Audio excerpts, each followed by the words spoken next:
It is. It's like summer. Here we go. But it feels nice in here. It does. Nicer than it did at one time. It does. It does. Yep. Yep. I thought, well, that's part of the whole thing is have this over here. People, I just had my fingers crossed all day that the air conditioning works. Yeah, that's nice.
Good evening. We'll go ahead and get started here.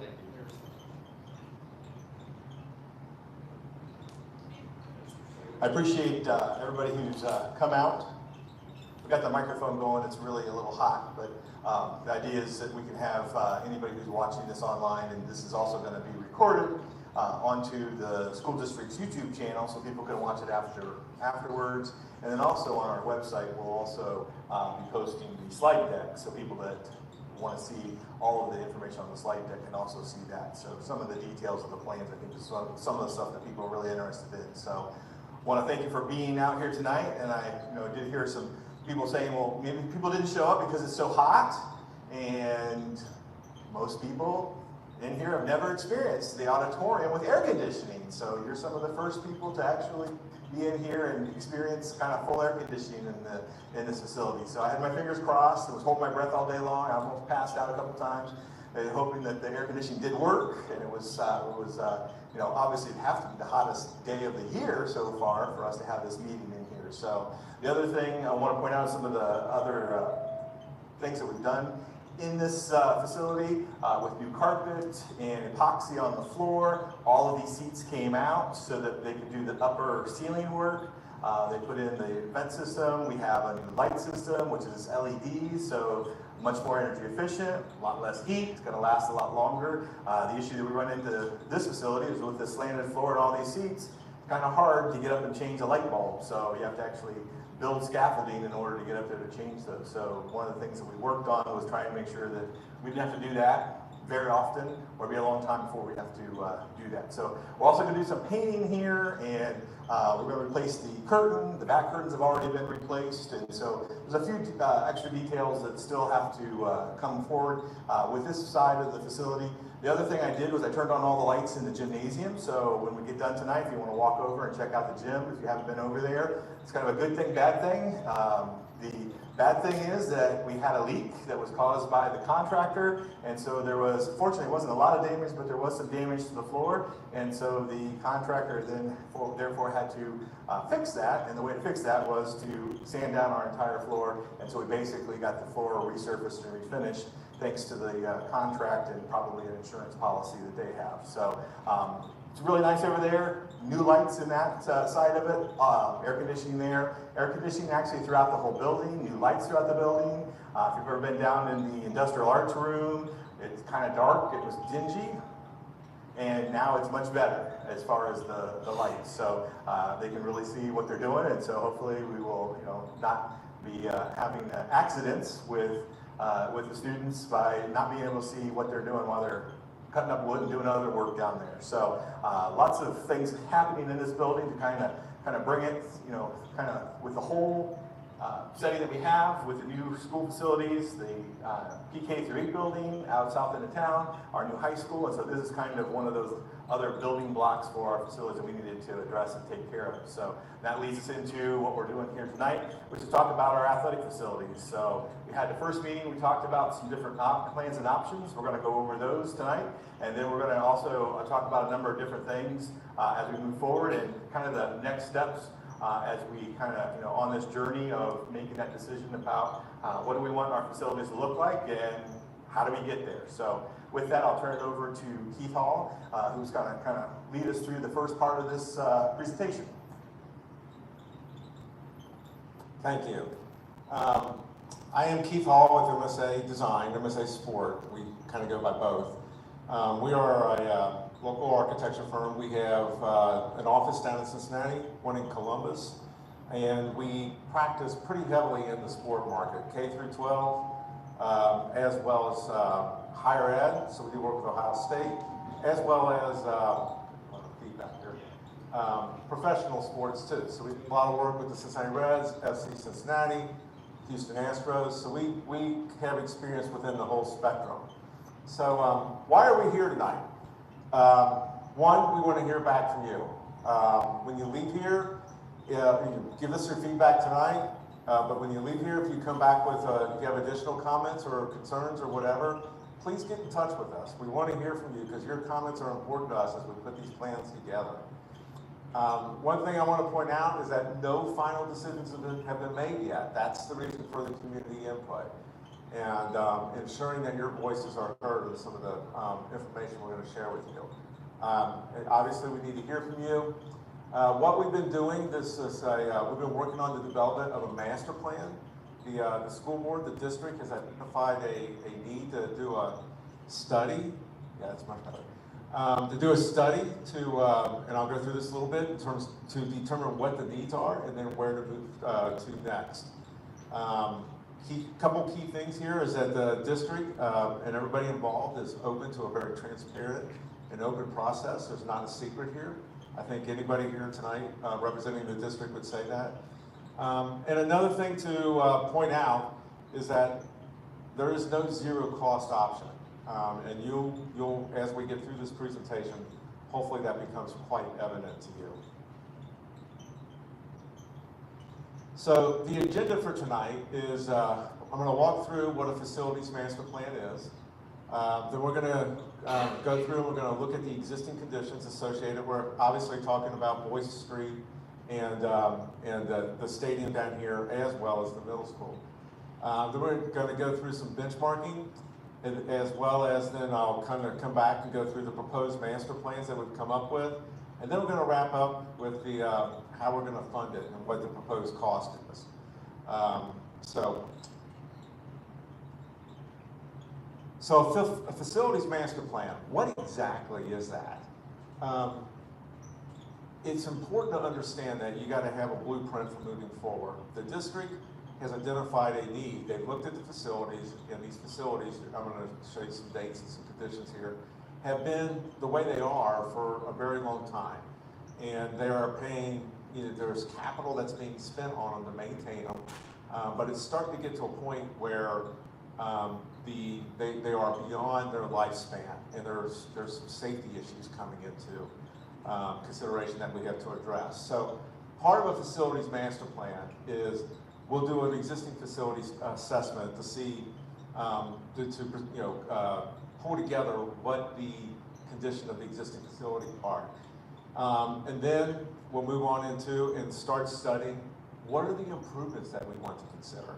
So we'll take in consideration, building code issues, new standards within design, program issues, what the district wants and what they want to support and so forth.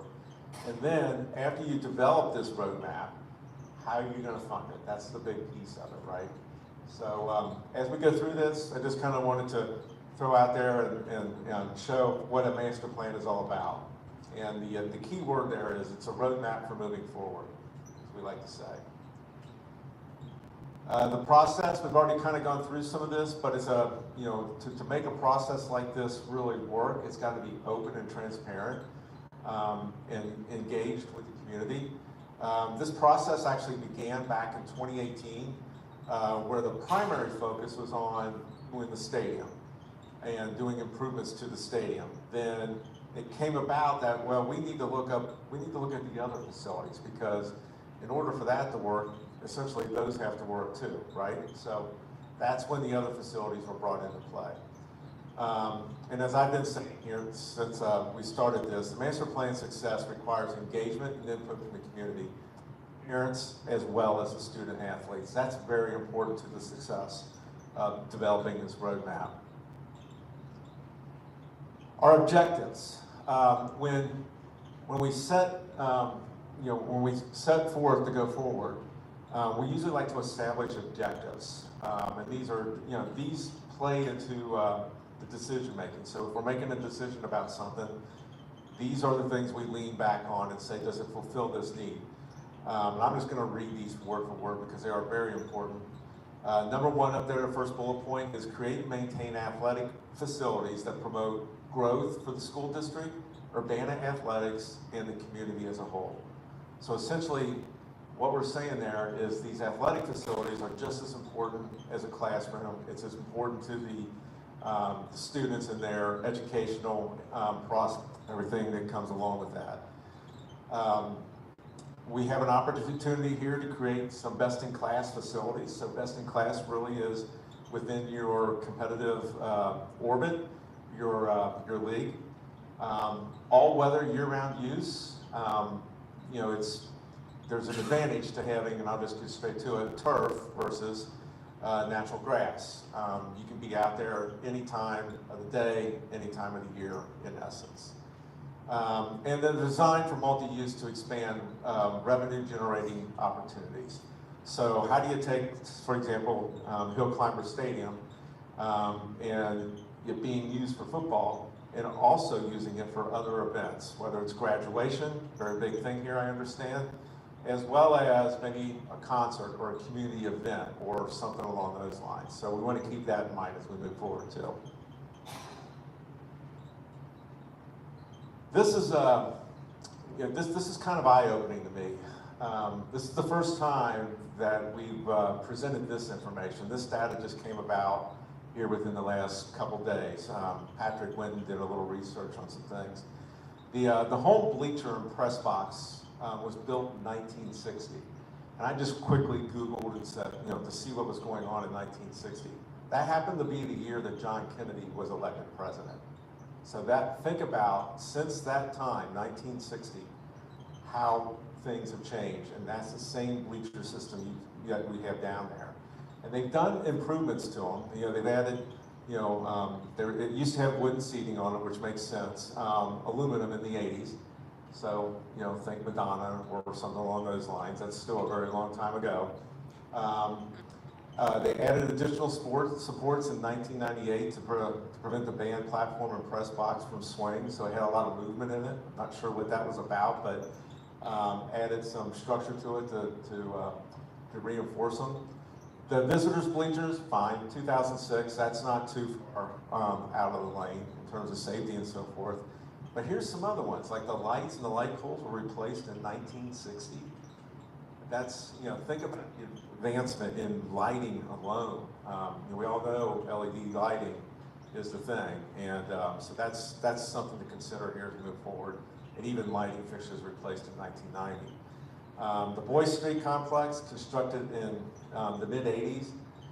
And what I take away from there hasn't been too much done there since the early 2000s, besides maybe some paint and touch up and nip and tuck and everything to kind of keep it going. So, you know, we're looking at, 40 plus years of athletic facilities here that have not had anything done to, over time.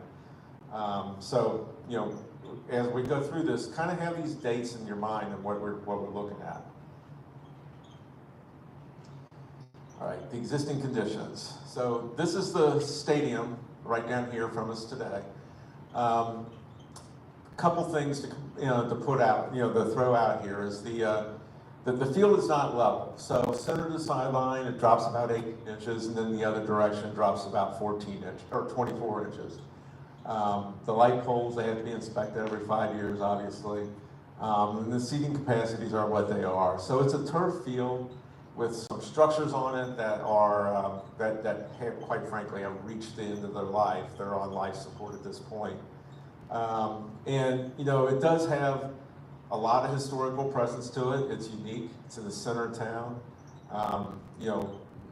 The district is not going to move it like other districts might think about moving it out or anything. So this is it's a hub for Urbana athletics, and we're going to maintain that. I think that's very important as we move forward too. But you have your home bleachers, your away bleachers, and some support facilities that's surrounded and everything. And then this is just some slides, some pictures that shows some of the conditions. And I like to think they speak for themselves. The steel, there's a lot of, rustic conditions. There's just a lot of, the ticket booth, utility support building that's there, just, it's old. And again, it's time. It really has reached the end of its life in a lot of ways. And then Boyce Street. The big thing here really is the surface of the track. There's a lack of parking that currently exists up there. We have you can see the seating capacities and everything, but the track surface itself should have been, needs to be replaced almost now. It's really at the end of its expectancy too. But as we get into the new plans, you'll start to see we reorganize the site a little bit to provide better parking and just a better organization to get to flow in and around the existing elements there. And then this is just some photos of the existing conditions. And you can see the track down here in the lower left-hand corner. The batting cages are pretty well worn. The maintenance shop, they're doing what they can, but this has really just been outgrown over time is what it amounts to. So the proposed concept plans. So this is what we're proposing for the new football stadium. And really we're talking a complete renovation. So a new bleachers on the home side with a new press box. We're even going to go ahead and put in new visitor bleachers. Hello. Same as what's there before, or close to. Expand the concession buildings. We're looking at expanding the training facilities on the end also, potentially with an indoor turf facility. New scoreboard, new lighting, all those things that I brought up when I was talking about the existing conditions. And then we're looking at the hillside and thinking about a better way for ADA access from up there to down. So completely accessible facility at the end of the day. That is an issue currently. And then a turf field.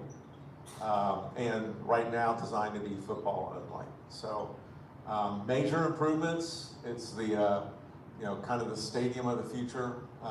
And again, I like to go back and think that this is pretty cool that the district's looking at keeping it here in the hub of the community, in the center of the community.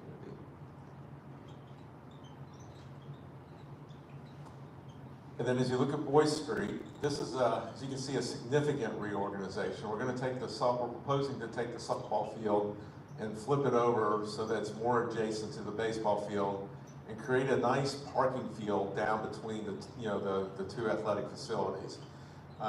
This would allow for a major parking area in the front with a building, support building, which would have concessions, storage, locker rooms, just so you know, the kids, when they go down here, they change in their cars prior to going to the practice or whatever. So there is a need for locker rooms.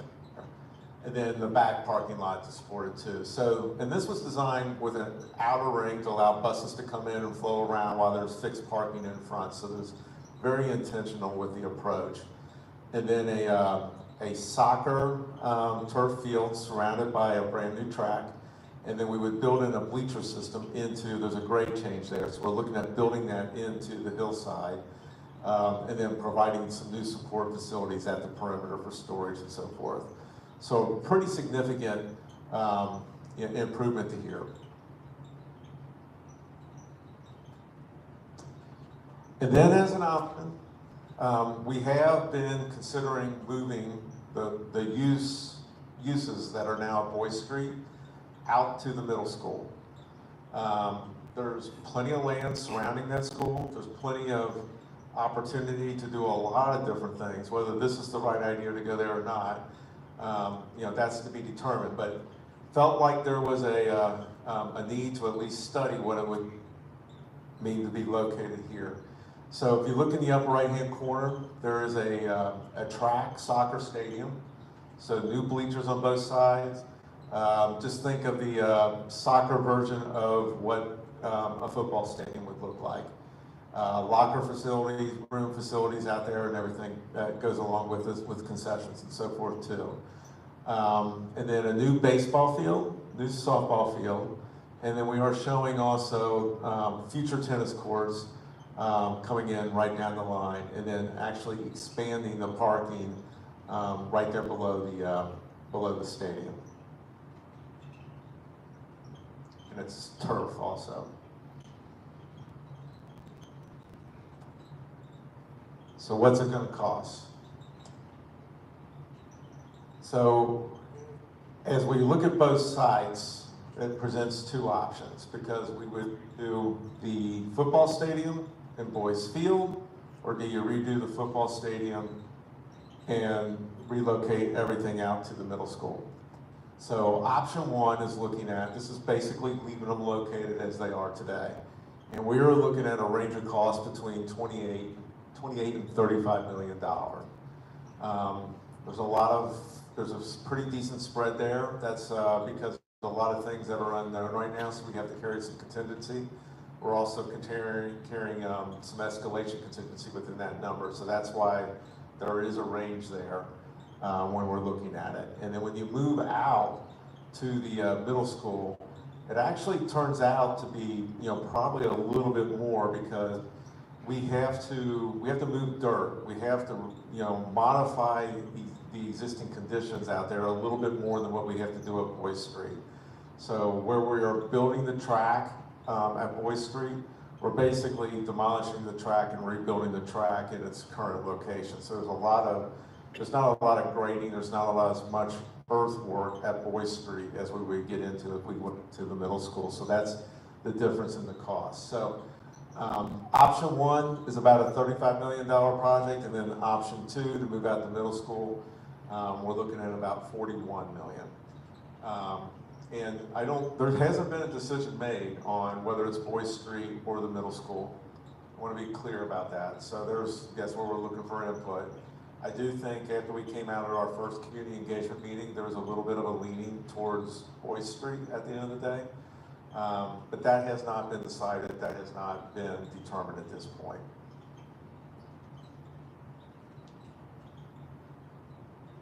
And that's the end of mine. Thanks, Keith.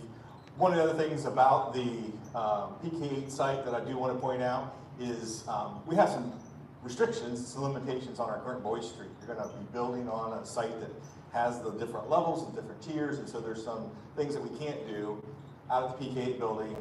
The site for the soccer field is a stadium, so there'll be bleachers on both sides. So there's going to be a few kind of advantages, and that's another piece of the puzzle as to why that would be more expensive. You're going to have a little bit more stuff that you can do out there because of the restrictions that you have at Boyce Street. So the question is, how do we go about paying for this? And so Mandy and I sat down and looked at all of the options, and obviously the number one option would be have people donate to it. Have a bunch of corporations that are willing to give us money to support that and make that a reality for us. So that's one. We can hope that that happens. I don't know that we're going to get those kinds of dollars. Looking at what our options and choices are, lots of times private donations will do something for a specific piece of the project.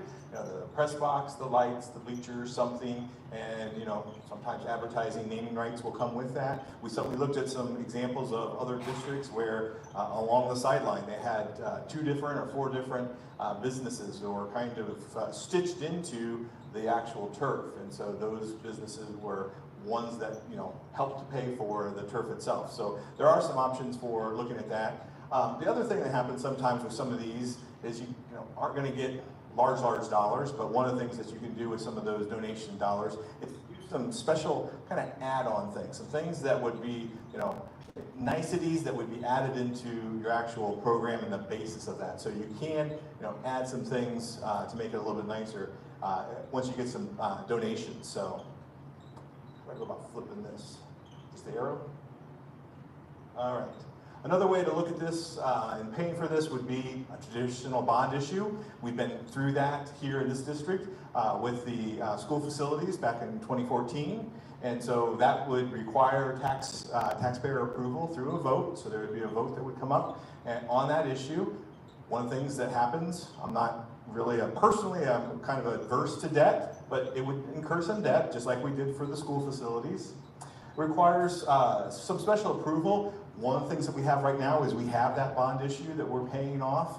And so because we have that level of debt in the district, we have to have some special permission, which we think we could work kind of through that. The other thing that happens is with that level of current debt, that might impact the rating for that debt. And so that's kind of in the bond sales process. We don't really know how much of an impact that's going to be for that sales, but the better your rating is, the more likely it is that people are going to purchase those bonds. So that's another way to go about doing the payment for athletic facilities. One of the things that can be used is permanent improvement funds. You can use those funds for items that last for more than 5 years. And so that's not the day-to-day operations. That's not paying for the custodian to work after school for the ball game or the teachers. This is things that are kind of durable goods that we would have, such as buses, repairs to facilities other than the school buildings, and there's a little bit of a difference for that because we have some dedicated funding streams, technology that may be not covered in other ways. Probably the big one that's huge and getting bigger is buses. The cost of buses, when I started as superintendent, they were like, I don't know, $40,000, $45,000, $50,000, and they are much more expensive today. So like double and almost triple that, depending on what you get features, especially if it's a handicap bus with a lift. So that takes up a lot of funds out of that permanent improvement program to be able to pay for those buses. We do have that permanent improvement funds. 3.5 mil levy was approved years and years ago, back in, I think, '83 was maybe the first time that the permanent improvement levy was passed. And it had been renewed I think it started off maybe 3 years and then turned in every 5 years. And then back in 2013, we asked the community, would you just support this? It's been 30 years, just make this an ongoing continuing. And there was a little bit of strategy in doing that because one of the requirements is that when we have a new school facility, and at that time we were thinking we need to have new school facilities, you have to have a 0.5 of a mil in a building maintenance fund. And you have to be able to have that ongoing as an ongoing revenue stream, either through the bond issue and your payout of that bond issue, or as an ongoing. So we did that early with this renewal and making it continuing, so that when we came back to the community and asked for a bond issue, that $500,000 was already covered. So we already have that covered by that permanent improvement levy. And so that means the last bullet here, the $500,000 of the permanent improvement levy has to get transferred to a maintenance fund. And the maintenance fund is for the new buildings to make sure they're operational. So if you kind of paid attention through years and years of school funding programs for buildings, some districts built brand new buildings, and then they didn't have the money to operate them. And then when something broke, they didn't have the money to fix them. Because I can tell you it's great to have air conditioning in your new buildings, but when you're looking at a chiller that costs $35,000 to replace, components of that, we didn't have to pay for that when we didn't have air, and now we do. And so some of the new technology is more expensive. And so one of the requirements in order to get your money through the Ohio School Facilities Commission is that you have that $500,000 set aside. So we've been setting that aside and using that for repairs for the building. So currently, the effective rate of that $3.5 million levy is 1.11 mils. And so if you aren't looking at this from a perspective of, a school person that deals with finance, you might say, well, why isn't it 3.5? That's what we passed. Well, there's some reduction factors that go into play through the law that says that what you pass a school levy for cannot garner more funds from the community and the taxpayer than what it did when it was first initially approved. And so as time goes by, and if you've seen your personal home tax bill lately, you may have seen your the value of your home increasing dramatically over the last couple of years. Well, that doesn't always mean that the school district's going to get more money. That is limited under the law to the same dollars. So for example, if we got $565,000 back in 1983 for 3.5 mils, today we're getting $565,000, but you're only charged for 1.11 mils today. So it decreases the millage to keep the dollars amount approximately the same.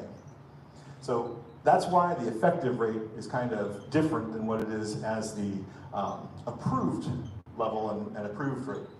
So that's another way that we could use those funds to be able to impact our athletic facilities. Kind of on with that, another way to use those permanent improvement funds would be to use like a lease purchase option, and that would be using permanent improvement funds that we would have dedicated. We know the community has passed that levy, that's an ongoing levy over time, so we can kind of basically guarantee that those funds are going to come in on an annual basis, and we could use those dollars, kind of leverage those dollars, and get a kind of a bundle of funds up front that we would then use for facilities, for athletic facilities or other purposes. We would use those, borrow the money, use the permanent improvement funds to pay that back. It doesn't require a vote by the taxpayers. This is something that the Board of Education can do without requiring that we go out to the taxpayers. But it does incur debt, so there is a debt service that's going to be required with this. But that's one way to be able to do this. Now, if you recall, that's $565,000 a year for everything kind of across the district. So part of that money has to go to that building funds. Part of that money has to be kind of, held in check or in reserve for new school buses. And our transportation services would like to make sure that we have a new bus every year. And if we do that, we're replacing buses about every 17, 18, 19 years. And that's if everything goes well and we don't have some bus that, blows an engine and has significant problems. So that's one way to go about doing that, we could use those funds in order to leverage and purchase a block of work to be done. Kind of the last option that we have is a capital project funds dollars, and this is in the total scheme of things, a very small amount and relatively small amount of funding that we would have available to us. This is funds left over from our building project. So as we went through the building project, we were fortunate enough to get that project done on time and under budget. We also, as a community and our planning committee, looked at what we wanted in our buildings, and some of those things we wanted. We wanted upgraded floors, so we have terrazzo in the high school, and so we said we want that, we're gonna put some money into that. We wanted steel roofs on those buildings to last longer, and so we put money into the program for that. As we went through the building process, we were able to get some of those things co-funded and manage our costs, and so we actually have some kind of leftover dollars from that locally funded initiatives program. So one of the things we did when we built the new PK8 building, we had the opportunity to build a sewer line that went from the corner of 55 and 68 out towards our building and put in the water lines and do all that utility work. That was kind of some of the money that was put in as known dollars that we knew that we needed to put in order to be able to provide the services. So at the end of the day, we finally, 5.5 years or so after we built the buildings, we closed that out, and so we do have some funds available for that. That's part of what did this work in here. This didn't all just happen by magic for free. Unfortunately, we don't have jars in the backyard that we can dig up to be able to do this work. So the work that was done in here was a combination of some ESSER funds, the COVID funds, and so that's one of the reasons why HVAC was included, because it's a higher level of indoor air quality, and then also the use of some of these locally directed funds, local initiative funds from our school building project, or ways that we could fund that. So those are some of the ways that projects can be funded, all kinds of different aspects, pluses, minuses, kind of size and scale. As you look at something like that, that's a significant cost to the community. A couple of other things that our committee really wrestled with and has talked about is some of the considerations going out to the community and asking for a vote. We know it's difficult at any time, but we feel like it may be really difficult now to go out and ask for a vote. One of the other things that we looked at was we got to think about what our main goal and purpose is. I love athletics, love the fact that we can give kids opportunities to compete and participate in music programs, marching band, all those opportunities that kids enjoy and remember for the rest of their lives. But our number one job is to educate kids, and so we've got to make sure that we have an operating budget which allows us to do that. So our 5-year forecast out in year 5 doesn't look that great, and so there is some concern that at some point in the future we may need to ask the community for some operating dollars. The last time that we had new operating dollars in order to be able to operate the building was 2008. We asked for funds then, and since then we have not come back to the community to ask. But we asked in 2013 for new funds, and that was rejected. And as a result of that, we cut $1 million out of our budget, and we've been fortunate that we've been able to kind of stave off as much as we can of increasing our costs and doing some things in order to make sure that we haven't come back. Knowing also that it's important that we wanted new facilities, we knew that would be helpful, and we've been fortunate that, as I said, got it done on time, got it done under budget, and it hasn't created a significant load of expense on the district. So sometimes back years ago, district would build new buildings, and within 2 or 3 years, we need more money to operate those buildings. And so that's one of the things that the administration and the board has really worked on hard and looked at to try to make sure that we extend the life of the buildings as much as possible, keep them efficient, and we aren't asking for the community to ask for money all the time.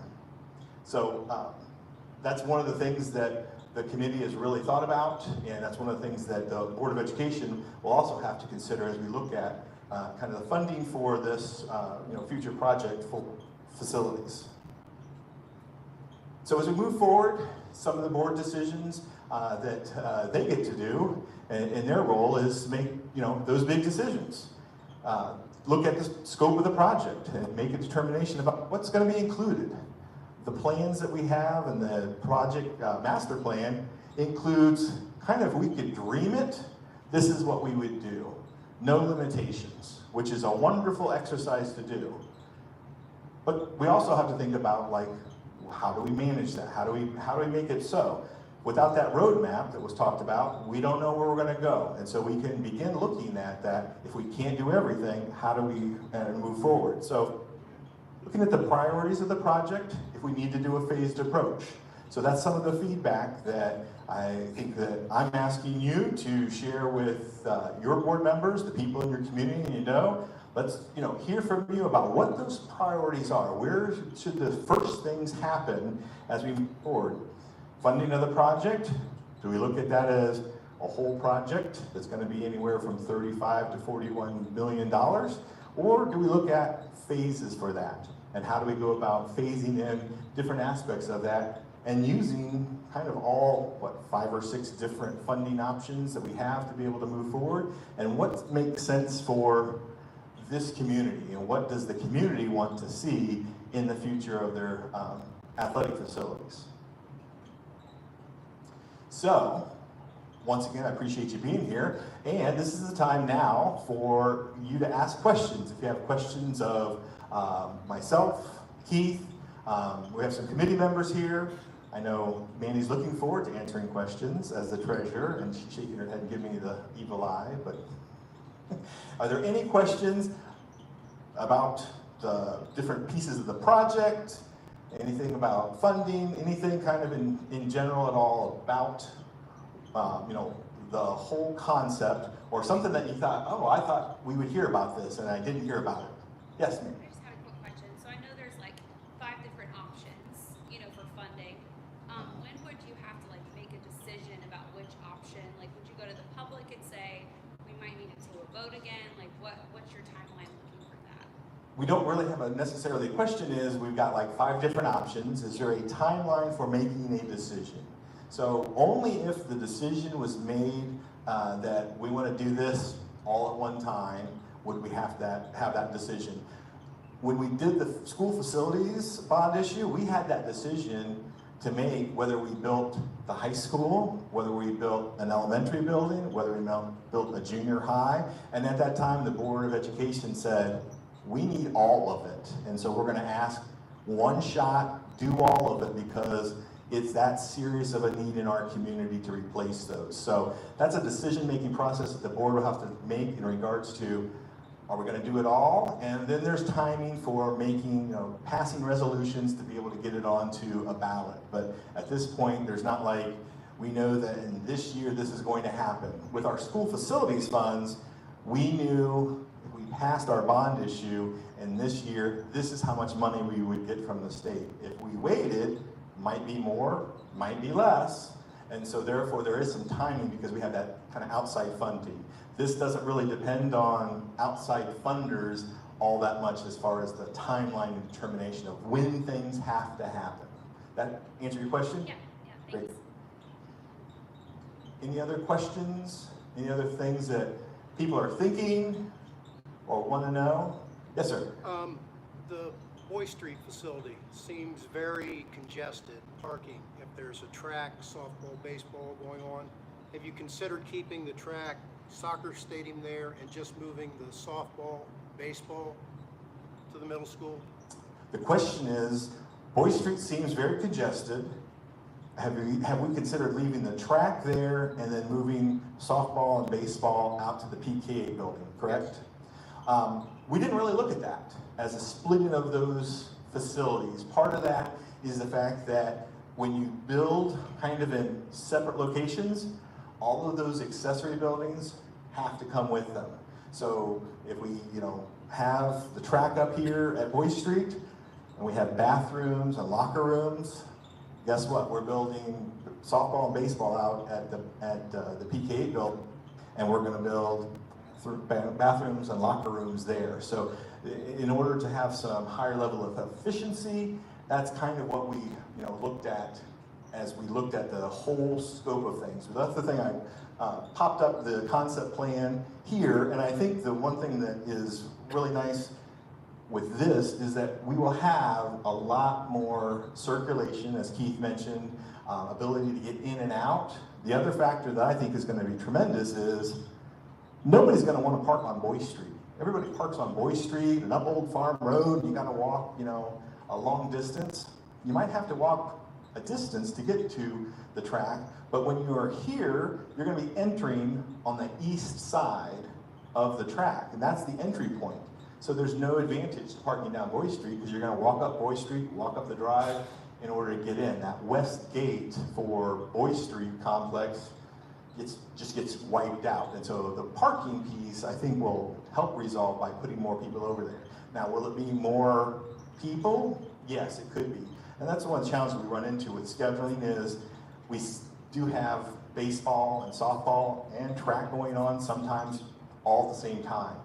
Unfortunately, it's not like basketball where you worry about getting your kids there when the road's in the winter, but in the spring, you're at the mercy and whims of the storm clouds and that rain that comes and won't stop enough time to be able to get to that game. And the other thing is you've got requirements, especially in baseball, softball, to get those games rescheduled, and so you can't really always control your schedule, as you might like, in order to split things up and not have concurrent activities. The nice thing about this is it pushes everything for baseball, softball to the east side and everything to track to the west side of that facility. So it does give you a little bit more separation.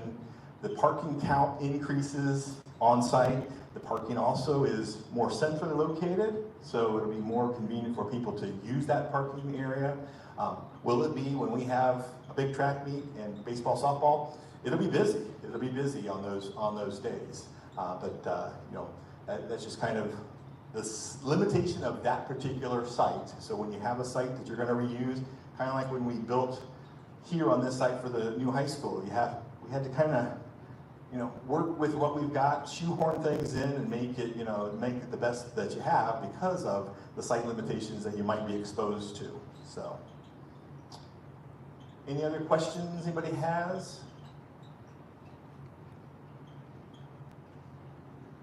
Anything else? One thing I was going to add is up here I have little cards. So if you have feedback and you want us to, so I have a Google Doc where feedback is kind of contained. So you can write it manually and leave with us. We can put in also my laptop, I have QR codes. You can scan the phone and leave feedback digitally. You can do that as well. So we do it on the way out. We have that here. And also these renderings that are here. You didn't see them all three or all the way. Great. Thanks, Patrick. As he mentioned, there are cards that you can fill out. There's a QR code if you want to do it electronically. So, as I said earlier, the slide deck will be on the website. So if you're watching this, virtually or later, you can see that, and then there'll also be an ability to get to a link to be able to provide your feedback. Part of that also is collecting your email address if you would like for us to kind of keep you in the loop of things and what's going on with the project kind of throughout. So it's a little bit of a mailing list to help keep you informed about what's happening also with that process. As he said, the renderings on a larger scale are out here in the lobby in the hallway. If you'd like to check those kind of on the way out. As I said, also check out the gym, see what it looks like. As a bit of a budding photographer, the old gym was not great for taking pictures. This new lighting and the new floor, because I don't know how many years worth of polyurethane were taken off, but that does lighten up and brighten up the gym also. So it's going to be a nice thing. Now, that floor itself, the actual wood floor, when I talked with the guys that were refinishing, they said you might get one more out of it to take it all the way down. But that's it. They ran into some nails. They're running into nails from the original when they put that floor down. And so it is really at the end of its life expectancy, but we've got kind of one more lease on life on that floor to be able to move forward. But that is another thing to kind of put in the scheme of things, and looking at that PI levy at some point, usually, fortunately, knock on wood, it's about 20 or so years before you have to redo that process. And I think it may have been more than that since our last floor was redone. So hopefully we'll get another 20 years out of the refinishing of this floor. So if there's nothing else, Does anybody else have anything to share for the good of the order? Anything else, Keith? As I said, you know, share your information, share your thoughts, contact the board members, you know, let them know what you're thinking, share with your friends, relatives, neighbors in the community about what you see and what you hear. There'll be more information that'll be shared out as we look at this and go forward. We're really getting to the point where a recommendation is going to be made, or a series of information is going to be shared with the Board of Education, and they're going to kind of look at it and have to chew on it for a while to, you know, kind of discern what is the best path forward and how do we move forward with addressing some of our needs that we have for athletic facilities. So with that, once again, thank you very much for being here. I appreciate it. Hope that you enjoyed the air conditioning tonight. Check out the other side in the gym. So thanks again for being here. Please drive safe.